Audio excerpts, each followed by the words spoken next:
शुरू करना तेरा काम है और इसे मुकम्मल करना खुदा का काम है।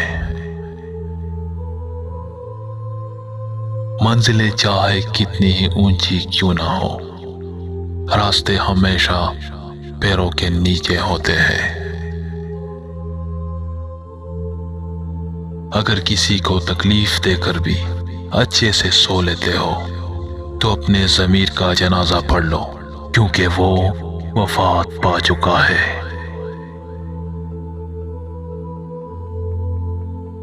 नस नस से जानता है, रग रग से वाकिफ है, मुझे खुद से ज्यादा मेरा रब जानता है।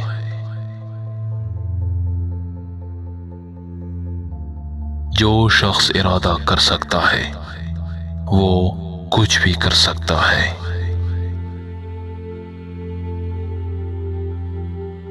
मुमकिन काम तो हर कोई कर लेता है, तुम्हें नामुमकिन को मुमकिन बनाना है।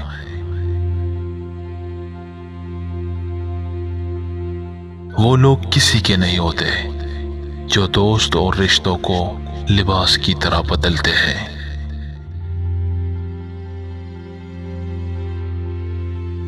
मुश्किलात से घबराना नहीं चाहिए, क्योंकि सितारे हमेशा अंधेरे में ही चमकते हैं।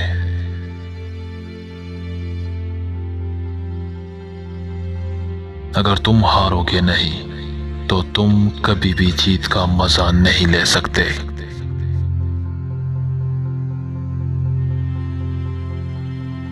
अपना माजी, अपना गिरबान और अपना ज़मीर सबक लेने की बेहतरीन जगहों में से है।